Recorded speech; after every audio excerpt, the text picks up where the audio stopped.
Welcome to the Standing Up to POTS podcast, otherwise known as the POTScast.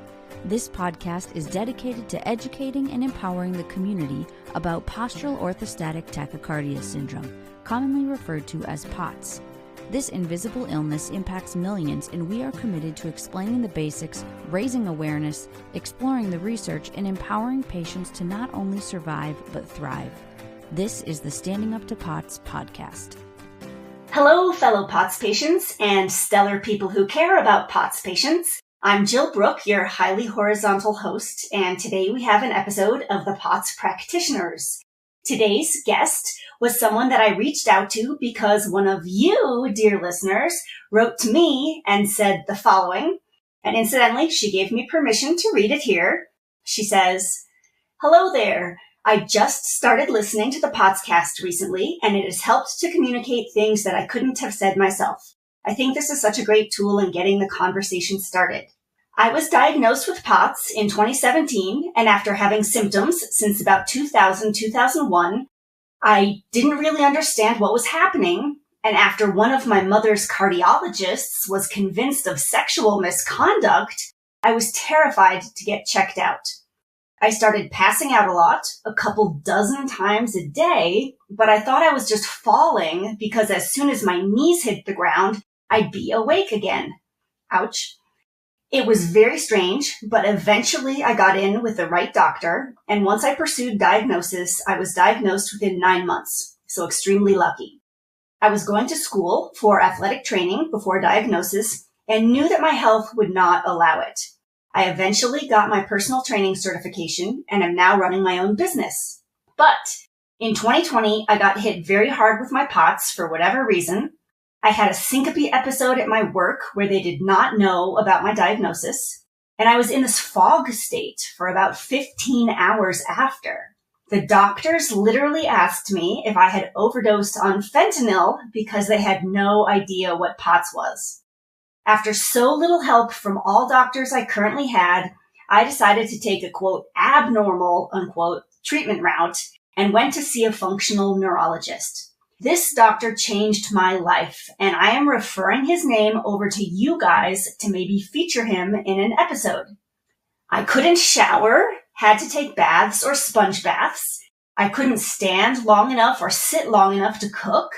I passed out on the stairs and fell down them multiple times. I saw Dr. Mike for about 1.5 hours once a week for 5 weeks, maybe 6, and my life improved so dramatically. We worked on eye tracking, the inner ear fluid, muscular work to help relax structures impacting my head or arteries, balance, communication, and the ability to draw words. I think that this style of medicine could change the POTS community. Okay, this next part gives me chills, listeners. Because I stabilized so much, I enrolled back in school to be a part of this fight. I am pursuing my degree in neuroscience and a minor in psychology with intent to pursue a doctorate in neurology. I know what it's like to be a victim of this disease, and I was given a chance at a normal life because of Dr. Mike. And I do think this will be a way to pay back our community. Okay, I just have to cut away from this letter for a second to say that this is giving me chills and it's kind of making me tear up. I'm so happy for this listener to be back in school and pursuing her dreams again. And it is so beautiful that she's going to pursue a career that involves helping other POTS patients. That's so lovely. Oh, it's making me emotional. Okay, back to the letter. Dr. Mike owns Delta S Performance, a functional neurology clinic that helps with concussions, dysautonomia, anxiety and depression, and more. He has no idea that I'm reaching out, but I'm sure he would answer any questions you guys have. All the best, Samantha. Okay, so first of all, thank you, Samantha. You rock, and best wishes with your schooling. So, Michael Lovich is a board-certified chiropractic functional neurologist and board-certified chiropractic sports physician. He holds an MS in sports medicine with additional training in brain-based functional medicine and functional movement-based rehabilitation. He has served as medical director and on the medical staff for various organizations and events in professional, amateur, collegiate, and high school athletics. He specializes in integrating the physical aspects of sports medicine and chiropractic care with the brain's neurological and physiological systems that are often overlooked. He is the owner of Delta S Performance, Functional Neurology and Sports Medicine, with clinics in the Denver, Boston, Seacoast, and Providence metro areas. Dr. Lovich, thank you so much for being here today. Thanks for having me. Most doctors don't know very much about POTS, if they have even heard of it at all. Can we just ask how you became familiar with POTS? Before we start on that, usually when I'm on podcasts trying to give information, I don't get tear-jerking moments to begin with. It's going to roll a little differently than usual, for sure. Well, oh man, I mean, we don't hear that many success stories, right? People fight hard to have their successes, and that's why we had to get you on here. Like, wow, this guy gave her a life back. So yes. I have to give her a shout out too, because people who know about the POTS community, people who can support POTS patients, we need to give them all support we can to make sure that these patients get the care, don't start going down a rabbit hole like the cardiologist did. Wow, and it would be so exciting if we could also almost have like an inter-patient network to help more people get careers in things that will help POTS patients. So back to your question, I first became familiar with POTS when I was doing my internship under Dr. Glenn Zielinski in Portland, Oregon. There was a specific case that I remember vividly. This patient was carried into the office by, I believe it was his wife and daughter, after collapsing in a hot shower. And I'm sitting there thinking, wait, he took a shower and then he collapsed to the ground. And I didn't really, I knew of autonomics. I was learning all the functional neurology didactic material at the time. So I knew of dysautonomia. I had an idea of how functional effects could affect the autonomic system and what it can look like. But until you actually see it, it doesn't do it justice. So I saw this person who was, every step, he was like shaking getting in. I was like, what happened to this guy? Is this like a movement disorder, which we see a bunch of? Like, what is this? And he's like, POTS. And I'm like, what? So it was really eye-opening that there can be something as simple as a shower trigger. And the thing that was even more eye-opening was watching Dr. Zielinski work with this patient. Just to walk you through it, there's a tilt table, like a table that you can lie on that can rise and lower. And most listeners, I'm sure, would be familiar with a tilt table test, which is when you do blood pressure every couple of degrees to figure out like at what degree do your POTS symptoms kick in. But lied him down and started doing neurological rehab exercises using what we're going to be talking about today, which is visual system, inner ear systems, proprioceptive systems, remapping that stuff, lying down. And then I just watched him gradually raise up more, raise up more, raise up more. And by the time they got him to a point where he was almost vertical, still doing rehab exercises with appropriate rest in between, he was able to walk, get up off the table, and get back to normal life until the next trigger happened. Which, to see that over the course of what must have been, I would guess, approximately an hour and a half of care with rest in between, where he was just kind of like chilling on the table, close eyes, like let your brain recharge before we do more. But to see like such a big change, to bring somebody who is, if you brought him to an ER or something, he's just going to lay there until he feels better, to feeling better from an acute episode within an hour and a half, that's what really cemented in that I couldn't not learn functional neurology. I couldn't just do like a musculoskeletal sports medicine practice, because if I missed this stuff or if I didn't know this stuff, I'm sitting and wasting a patient's time when they can get better in an hour, where I might be saying, well, this might take 4 to 6 weeks to get better. Like, why do that when I can get someone better in 2 weeks?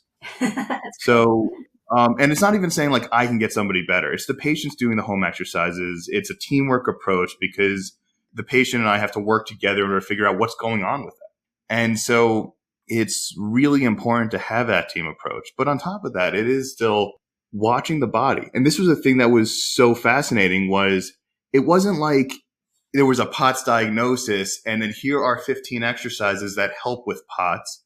It was figuring out based off the patient's presentation, not what the patient was saying, because what the patient was saying was barely audible because he couldn't speak.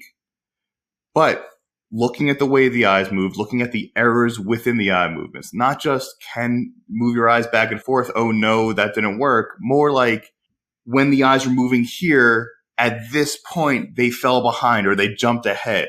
Looking at the way the eyes, like different reflexes interact when you turn the head. Looking at just overall body color, like being more pale, but you can see it more on one side of the body than the other, or seeing facial expression changing more on one side than the other. And you can see these imbalances, you can see these changes, and you can apply therapies directly to these imbalances and changes instead of saying, here's a blindly applied therapy for a dysautonomia, instead of individualizing it directly to the patient. And the most important thing is every therapy was directly applied to the patient's individual needs. And this was just one of many examples I saw in that office showing a next level of rehabilitative care. So that was the craziest thing about seeing a POTS patient for the first time. I didn't even know this existed. And now we've worked with many POTS patients over the years since we've opened up. So that's interesting that you say that, because every doctor that seems to have a good track record with treating POTS does say the same thing about there is no one size fits all. You have to really take all that extra time to pay attention to the individual. And I'm sure that's very annoying from a business standpoint, because a one size fits all is so much more efficient. The way we set up our business was to take that into account. And this is why one of the reasons that we're not able to take insurance at this time. Running the business is kind of like a balancing act, because we want to help the patients as much as we can, but also we need to be able to keep the doors open. When you use an insurance model, you have to go based off of the amount of time that you spend with the person, because they're only going to pay a certain amount and you need to be able to cover your overhead. What ends up happening is, in order to see enough people to cover overhead, you need to shorten the amount of time spent with the patient. And I think what is the national average for the amount of time that you spend face to face with your actual medical doctor? Oh, it's ridiculous. I believe it's 7 minutes. But if you count the minutes you actually spend with your doctor doing the exam, it can't be more than 20 minutes tops. And so that's why we're at a network, because we get to spend that time. We created the entire business around the framework of you get time. It allows us to spend the time figuring out the patient, trying some therapies. If the therapies don't work, we'll be able to see changes, functional changes immediately. And then we can say, let's try something else. Or is there a fatigue system where this exercise would work, but the brain can't handle it at this point, so we need to slowly exercise the brain just to be able to handle doing rehab? It gets complicated. Yeah, that's so interesting. Okay, so can you tell us, what are most of your POTS patients like? Or like, what tend to be their complaints? Are they mostly concussion related? Or what do you see in your POTS patients typically? Most of the POTS patients that we see are varying levels of dysautonomia. Most of the patients that we see are secondary to concussion or infections. Like, we've worked with integrative clinics that work with chronic Lyme disease in New England. We've actually found some patients that were misdiagnosed with chronic Lyme when they were in fact POTS patients. And those patients started getting better really quick as soon as we started working with them. Because, I mean, there's only so long that you can try and go after the gut, or you can try to go after an underlying infection when, hey, if the gut's not working, sure, it needs to be fixed. But if the brainstem isn't working and it's not self-regulating, then no matter what you feed them, it's not going to make those neurons connect. It's not going to make those reflexes work on their own. I heard a great quote by Dr. Karazin, if you've heard of him or followed any of his work. Oh my gosh, I love him. I think he's a god. He had a great quote that was in the first module of functional neurology seminars. That was, you can't give somebody a supplement that targets and creates muscle growth in their bicep and only their bicep. You can fuel their systems. You can, if there's a mitochondrial issue, you can work with that. You can look at all these energy systems, but improving energy systems, and we're leaving the quote now, improving the energy systems only goes so far. It's like having a broken engine in the car and you step on the gas because you realize that there was no gas in the tank. And the engine's still broken. You still need to go into the engine and fix it. So that's what we do, is we get in there and we try to make the pathways in the brain that are supposed to be working in a certain way and with a certain amount of accuracy, we try to make those more accurate. So most of the patients that end up in our office, sometimes we'll get people coming in who just have the weird, vague neurological symptoms that don't know that they have POTS. And we'll refer them out for POTS testing because it needs to be taken care of. But it's good that we can notice these things. If we were to describe what people are looking at for people who may be listening to this but aren't really familiar with POTS, complaints vary. They can look like pulses skyrocketing when sitting on the couch or asleep. They can cause headaches, migraines, dizziness. I once worked with a hockey athlete. The thought was that because she was a high-level athlete, she was getting POTS because of just the size of her muscles. But it turns out like there's so much variability in how you have to work with these cases that there's never just one reason why this happens. It's usually a collection of things that we have to look at multiple moving targets at the same time. So most of the main complaints that we have are like headaches, migraines, dizziness. Those are the people that are driving in, or we get these chronic brain fog people who are just feeling off. And usually if you have a chronic brain fog issue, the first thing that I'm looking for during my exam is, or one of the first things is, how is their vagal tone? So you've heard of the vagus nerve. I want to figure out, not is the vagus nerve working, but are the things that fire into the vagus nerve working? Because if you have tone on one neuron firing, you can't just say, well, if that's not firing, the problem's in the nerve. You have to say, well, what causes that to fire and what are the different things there? Because you'll find one or more of those things that are just dysfunctional. Then if you improve those things upstream, then downstream will then work.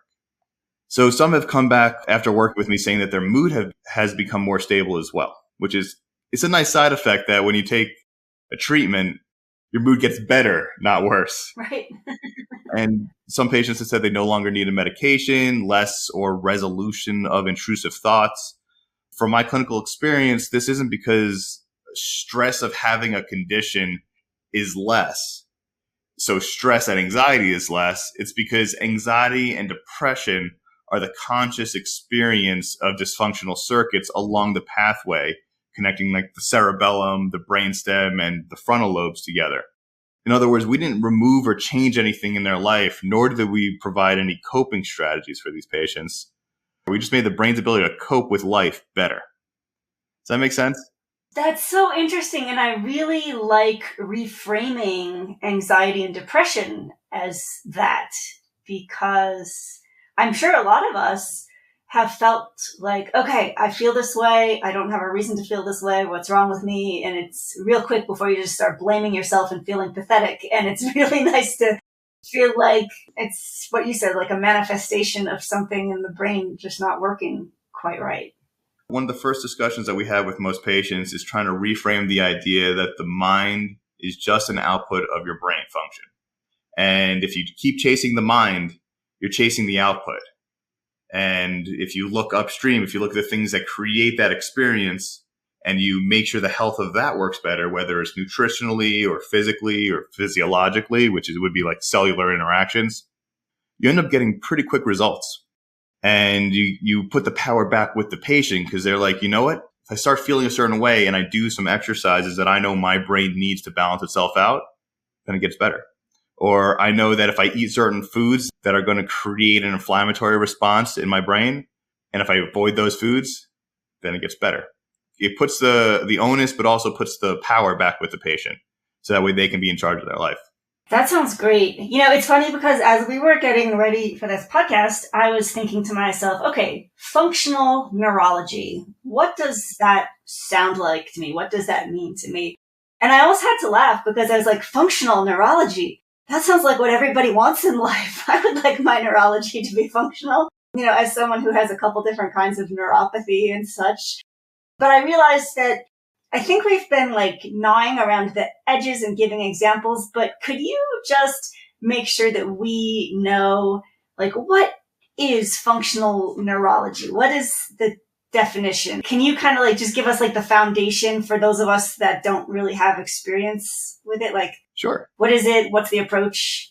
As a profession, functional neurology is multidisciplinary, which means that you don't have to have a certain license behind your name, except you have to have something that's diagnostic. Like you have to have some physician level license where you can do a good enough exam to create a diagnosis, because the exam is the hallmark of how we figure things out. That's why I refer to myself as a chiropractic functional neurologist, because I don't want people thinking that I'm claiming to be a medical doctor or an osteopath or any other type of physician. I like to manage people's expectations and make sure that things are accurate. But let's talk about functional neurology itself. When we're talking about neurology, we're talking about the study of abnormal neurology, pathological neurology, or towards the more severe ends of pathophysiological neurology, when things aren't normal. So that ideally you would apply treatments to make them more normal or at least tolerable. Functional neurology means that after those things are checked to make sure that they're taken care of appropriately, we're looking within normal. We're saying for what is considered normal in the world, or within normal limits is a term that you'll see in chart notes. Where are they? Are they directly in the middle? Are they trending too high? Are they trending too low? So within what is still normal, if you add up all the normals, does it create something that's abnormal? Even though if you test it individually, it's still normal. Does that make sense? I'm sure that was confusing for a couple people. If I'm hearing it right, it's about getting things truly optimal, not just okay. And I come from the world of nutrition, where I see all the time that there's a huge difference between optimal and just okay. People who are just okay can actually be doing pretty lousy, but still qualify as just fine. Is that an apt metaphor? That is very accurate. And so when we take this approach and we try to apply it to a patient, which that's the whole goal, is to get patients better. Think of functional neurology as a method of evaluating a patient that balances that traditional neurological and physical evaluation that you get with an approach that looks at everything within normal limits. And the main question that we're asking is, although it's normal, is it normal for you? And if you think of the brain as a simple input-output system that I was talking about before, the way that we explain functional neurology to patients is really this sort of story, if you don't mind. It's a simple input-output system whose goal is really only to answer two questions. Where am I in the world around me? And where is the world in relation to me?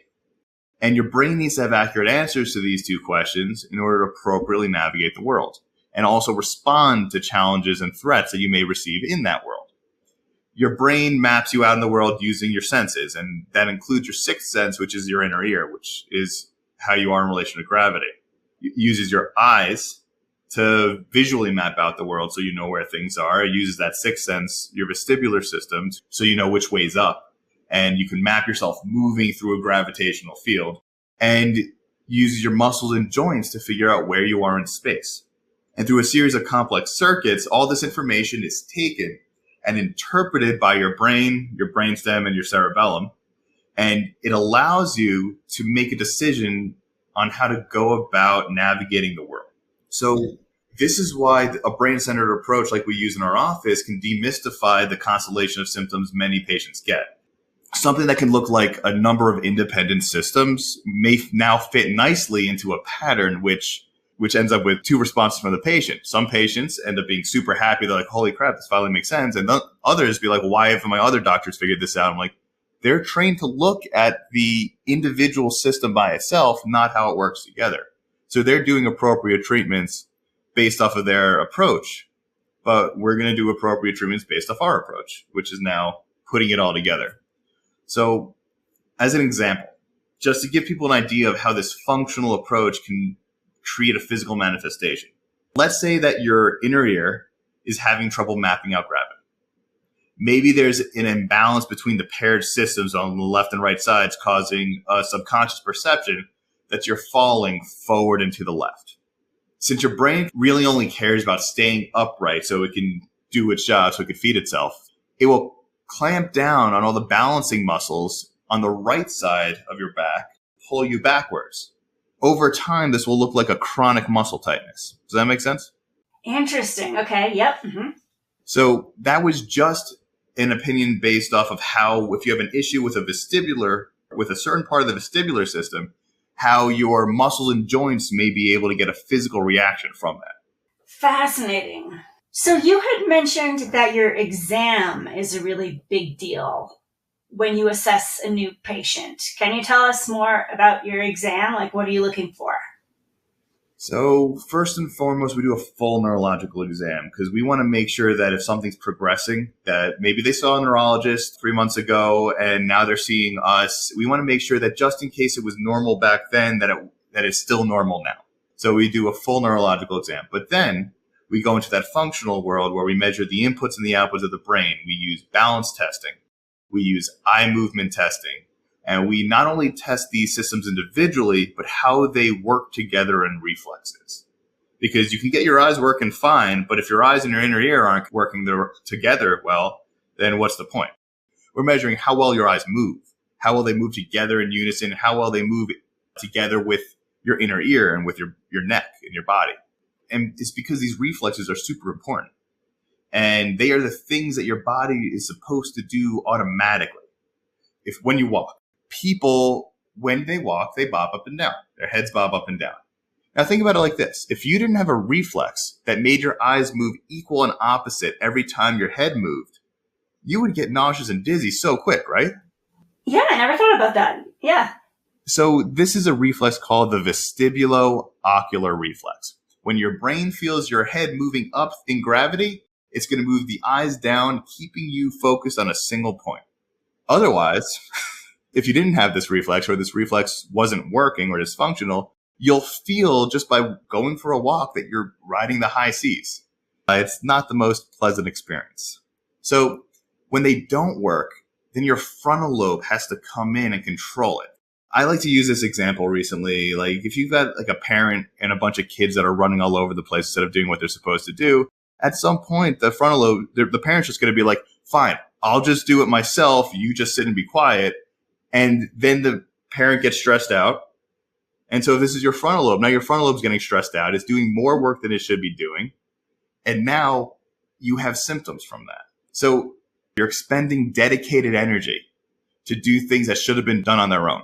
And to put it simply, POTS is an issue with the brainstem not responding appropriately to the inputs to it. And our exam's goal is to measure first all the sensory inputs to that brainstem to make sure that they're working properly, and then measure the interpretation of the brain through its outputs.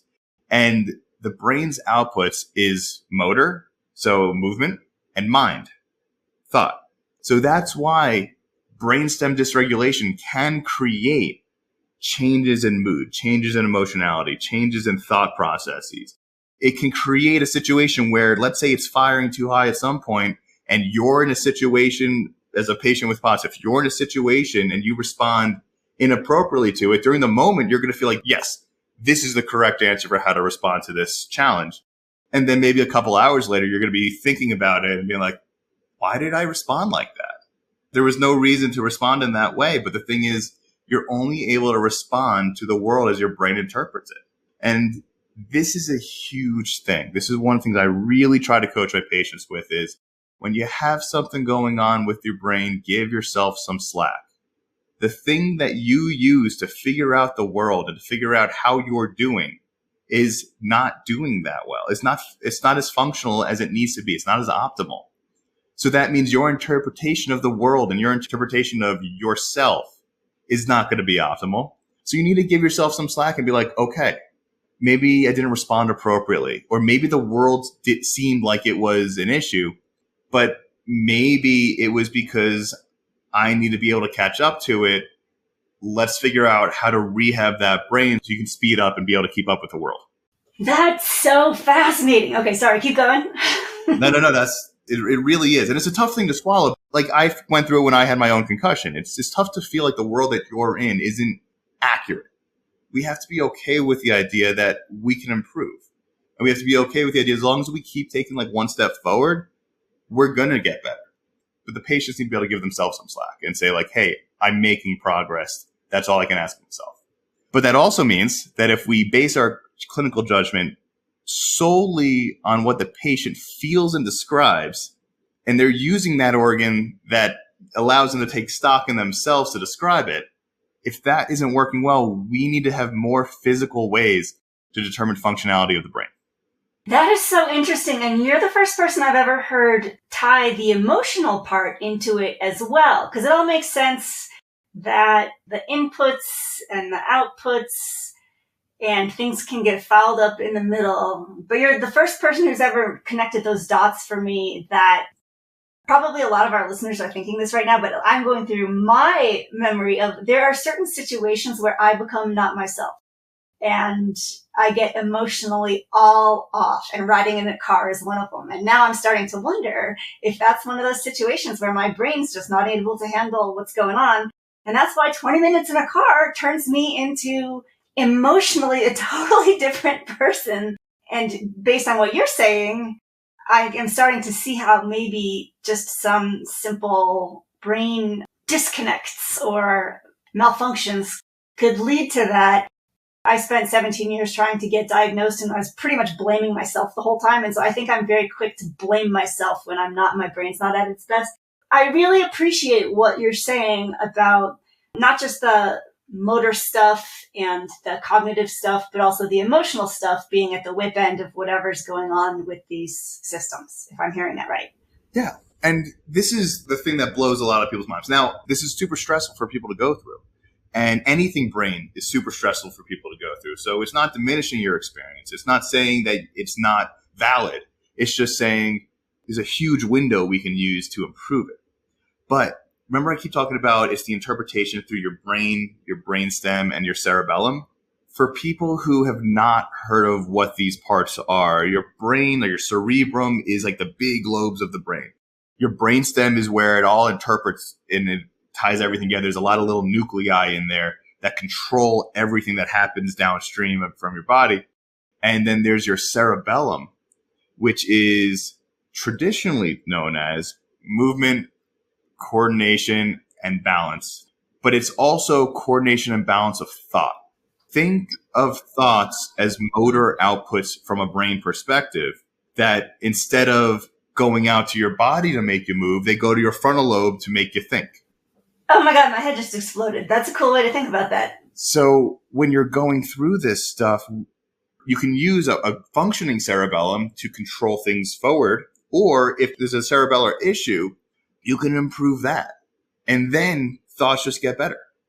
And it's the first thing that patients notice is like all of a sudden they're like, you know what, I'm having more good days than bad days now. And if that's as simple as it needs to be to start, that might be enough for people just to feel like the world's not falling on top of them.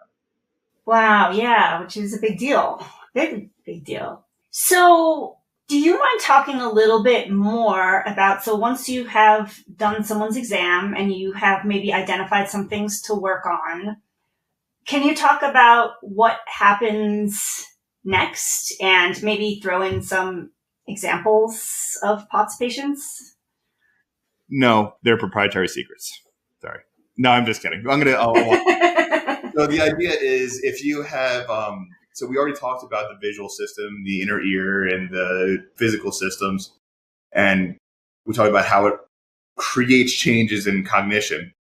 But what do therapies look like? They look like exactly that. Vestibular rehab, ocular rehab, like eye movement exercises, physical exercises when appropriate, and cognitive exercises. Now, we also include stuff called receptor-based therapies. So what receptors are, they are things that take a signal and then create activation somewhere in your brain and body. So we can target certain areas to create localized activation in a certain location. For example, if I wanted to create activation in the lower left brainstem, I can do vibrational or electrical stimulus to the lower left part of your face, which is going to receive information from part of your trigeminal nerve, V3, which is going to take that sensor information and it's just going to create activation in the neuronal pools upstream. And so there are certain patterns that you can use, and I'm not saying like it's like a traditional pattern. It's sort of like, you know that, okay, if this stimulates that side and this stimulates the other side, and there are areas in the lower brainstem that help modulate autonomic control in the lower brainstem. If we stimulate this and we find things that inhibit or control the top of the brainstem, which also fires more sympathetic output in your brainstem or to your body, we can use these exercises to fire it. So when I train other doctors to do this, I view exercises as either activation exercises or modulating exercises. Think of modulating as training or controlling exercises. Think about it like this. If you go to the gym and you work out and you create a ton of activation, but you don't do any activation that's in a functional pattern, a functional movement pattern, like if all you do is just chest press, but you never have a reason in life to use a pushing movement, then once you get to a point where you have to push and all you've trained is on your back in a bar, you don't have the same inputs and outputs to your brain, like gravity on your system, to be able to create that amount of push and leverage. Does that make sense? Yeah, absolutely. And I think they even call that functional fitness, right? When you do the thing you actually would do in real life. Everything's functional now, right? That's like the hottest term. So when we're working with the brain, we want to activate these areas, like using vibratory or electrical stimulus, or even just making someone move a certain way. And then we want to use other exercises to control those systems. And it gets relatively complicated, relatively quick, but you can use eye movement exercises because of something called a homologous column. It means that every time your eyes move, everything in this column, including your tongue movement and sensory, and it's called your vestibular spinal tract, which are the fastest firing neurons from your inner ear down to your body. It allows you to balance and react to things. So every time you turn your head, you don't fall down. But it means that you can use eye movements to improve body awareness and balance. You can also use body awareness and balance to improve eye movements. Or you can use the tongue to create activation in that same system, and then use exercises like maybe looking at a target and slowly move your head side to side in order to create activation and teach your brain to use and control this activation. Does that make sense? Because it's all connected. It's all connected. So if some people's asking, like, what does activation mean? Activation is exactly what it sounds like. It's an exercise or something, like a stimulus, that creates more cellular activity in specific areas of the brain. And those controller modulation exercises are there to train the brain to control the activity of the brain. Does that make sense? It's training the brain to control other things that happen. Okay. Mm-hmm. And the whole point of doing this is to make the brain work more efficiently. And every patient gets exercises dependent on their presentation. It means that, sure, that we have some basic ones that most people get at least to start, but we're going to progress them or we're going to change them depending on what we see the patient needs. Because an exercise that is performed correctly should never make the patient feel worse as we're moving along. Well, there's a few reasons why that may happen, but most of the time, a patient should feel better with every therapy provided. And if it doesn't feel right, then that exercise may need to be changed. It may need to be tweaked to be more accurate to the patient's individual physiology. So if we were going to go back to the example of Samantha, your patient who wrote into us, she said that she saw you for about 90 minutes a week for 5 or 6 weeks. Now, in addition to that, was she also doing things at home? And then my other question is, does she have to keep doing things forever to keep those parts of her brain functioning and trained? Let's talk about her case a little bit. And we have permission to talk about her case, which is really, really lucky because it's hard to explain these things without like having a person there. So she came to the clinic looking for like a 10% improvement. That was her hope. She was like, that would be significant. If we get 10%, we are good.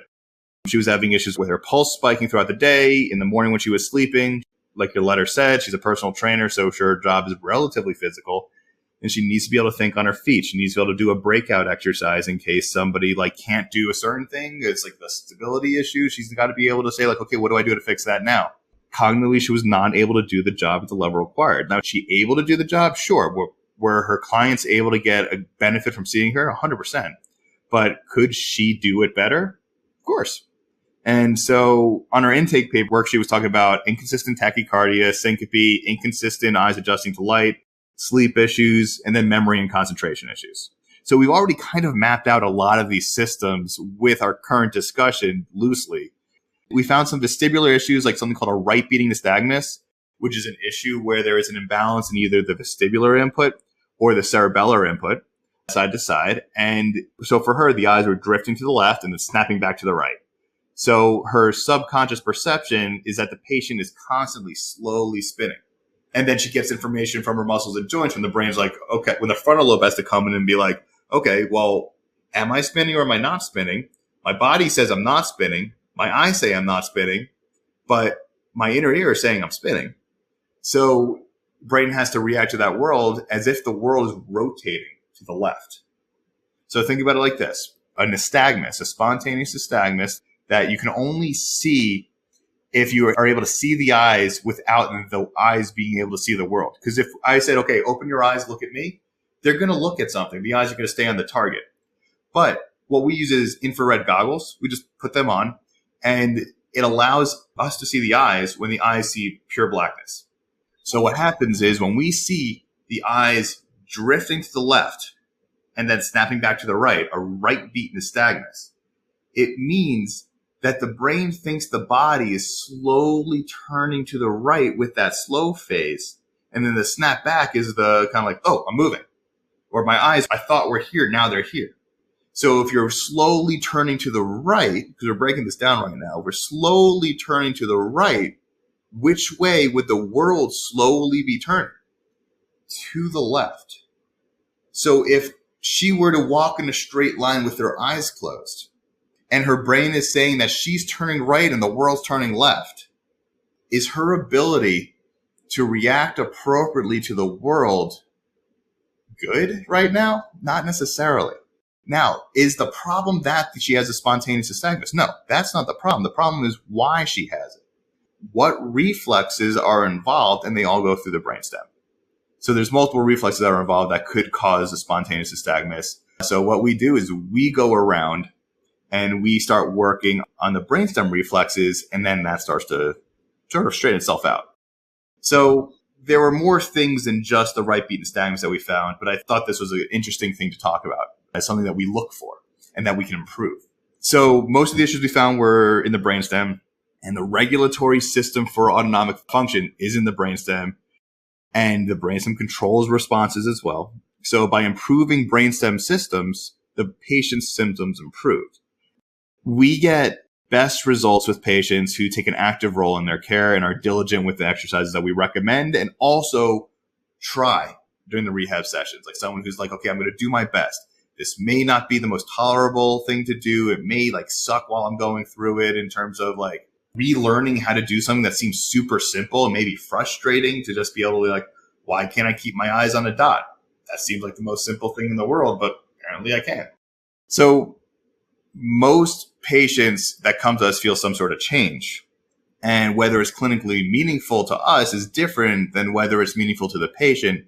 And that's part of the conversation that we have to have is what would be meaningful for them? How can we measure changes in their life beyond do they feel better or do they not? You can feel the same level of suckiness as you're getting better, but if you're not tracking it with something else, being like, hey, my pulse didn't spike overnight. Hey, I did a hard workout and I didn't have any symptoms. Hey, I haven't had a headache in weeks. Looking back, tracking things, actually writing things down, because like we said, our ability to take stock of ourselves might be skewed. Give yourself some slack, write things down and check it out. So for this patient, she came for a 10% improvement. She got what she describes as a 50% improvement. But on the surveys that I provide, because I want to find more quantitative ways to ask questions to say, are we actually getting better? She did an 84% improvement in under 3 weeks. Wow.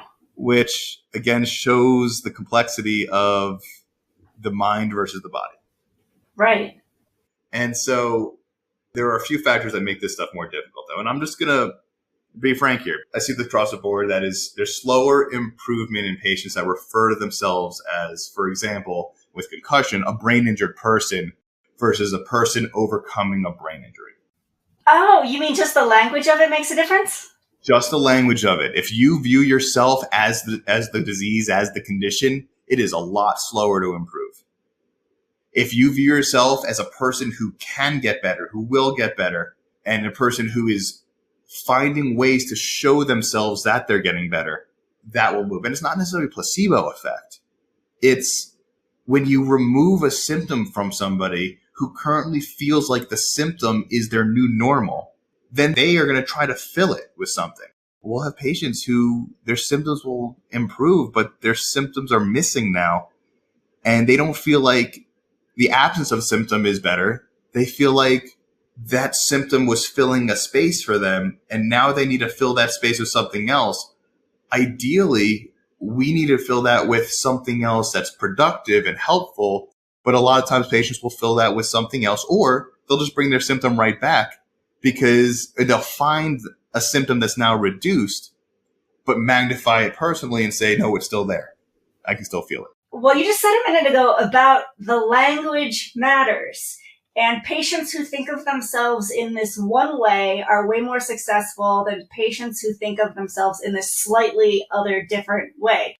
Can you say that again to make sure that we all got that? I'm going to throw a little bit of a different spin on it for people who might need a little bit differently. So when you have an issue that you have been told it's your new normal, and you've been going and working with people who have been teaching you all these different ways to cope with the new you, it cements in the idea that you and POTS are synonymous, that you are one.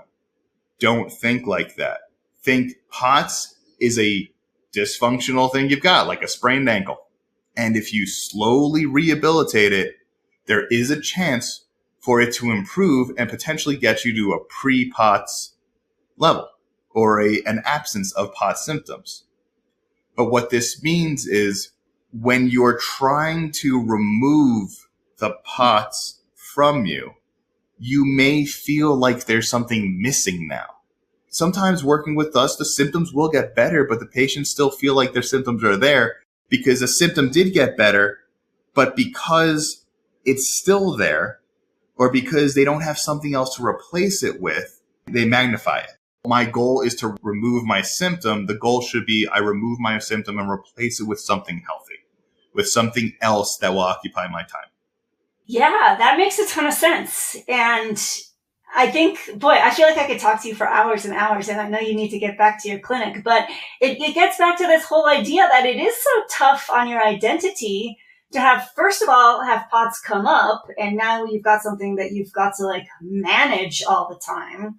What we don't focus on is when maybe you get your functionality back, that is an additional sort of stress to your identity. And so that's super fascinating that even as you are kind of getting your life back, there's that danger that you have a hard time.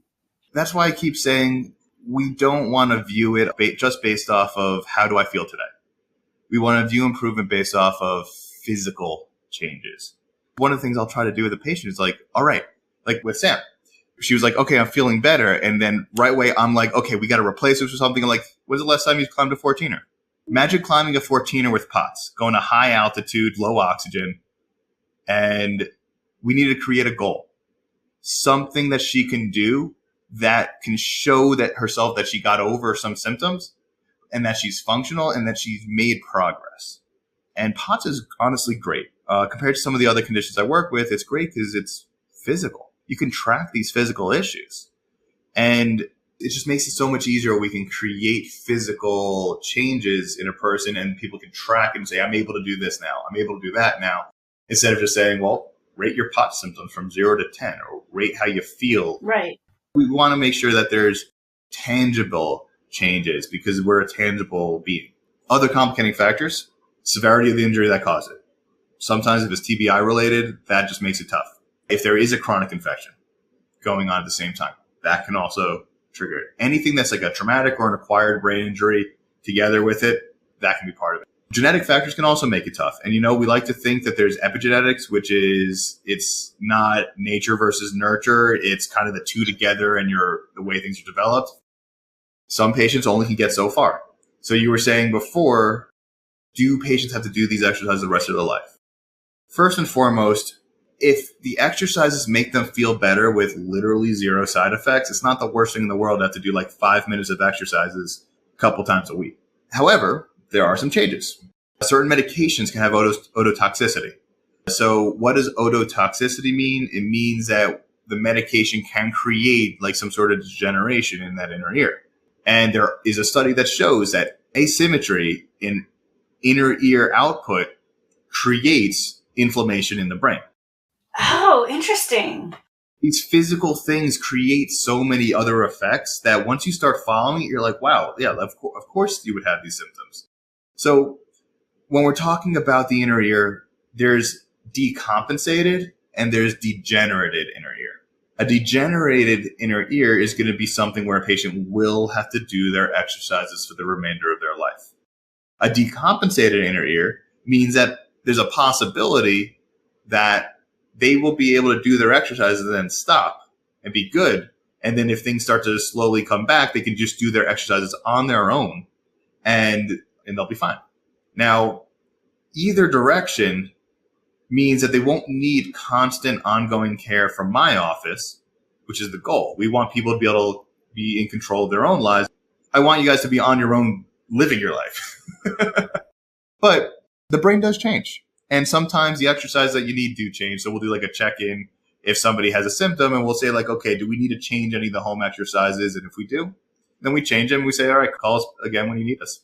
But that's why we say everything starts with the exam, because after seeing real-time response and rehabilitation, we can have an accurate picture of what we're dealing with. And we can do the same thing with follow-up care. We may have to do like another mini exam to be like, okay, what changed? What part of the brain needs the input now? And when it's a straightforward case, we can see changes within like a week. It's pretty nice. Wow. Yeah. That's just amazing. And I think when we were talking before, I had asked if this can be done at the same time as sort of a conventional POTS treatment, or how do things work in terms of coordinating with that? I view functional neurology as adjunctive medicine. In other words, work with your neurologist. If you could find a dysautonomia specialist, those are the people that you want to work with. And you want to work with somebody who's educated on POTS. Because just because they have a good idea doesn't mean they have good arguments to base their ideas off of if they have never really worked with these cases. It's very different. But when these things are managed, making sure that that you now have autonomic stability, we can still work with the reflexes at the same time. And then what usually happens is after patients following their medical approach and keeping that sense of stability, we rehabilitate the dysfunctional systems underneath. And then when symptoms get better, we, like the patient and I and the prescribing doctor, can work to wean the patient safely off medication if the doctor feels it's appropriate, and do it in a safe way. I recommend seeing us or any functional neurologist at the same time. If a patient's looking for a functional neurologist near them, on my website, I put a map up of people that I personally would go to if I had an issue. Oh, nice. Can you tell us where can people find you online? And I think you had mentioned a YouTube channel. My business is Delta S Performance. You can check out our website. If anybody's interested in, if you're like a prospective new patient or you just have questions, just go to our website and click the Get Started button. That makes sure you get in the queue and we can make sure we get to everybody. On our page, if you click on the Resources tab, you can go to the Functional Neurology Map. Those are the people that I currently recommend based off of people that I would personally see if I had an issue, and also people that I have seen practice in their office and know they provide a certain level of quality of care. And there's other people out there that may do great work or better work than me and the people on there, but I haven't seen them personally, so I'm not going to make a recommendation to something on a whim. Excellent. Well, Dr. Lovich, I know you need to get back to your clinic, and we're so grateful for all this time you took to explain these fascinating things to us. Like I said, I feel like I could talk to you for hours about some of the stuff because it's so intriguing, and then in combination with hearing how it helped Samantha and others. But thanks for sharing your approach. Thank you for all the work that you do to help POTS patients. We really appreciate your time and knowledge. And Hey listeners, remember that as always, this is not medical advice. Consult your healthcare team about what's right for you. But thank you for listening. Please consider subscribing because it helps us get found by more people like you.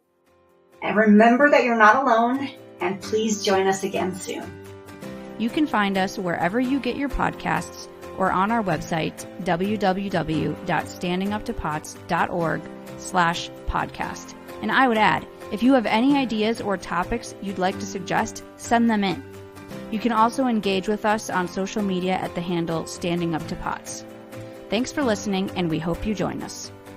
This show is a production of Standing Up to Pots.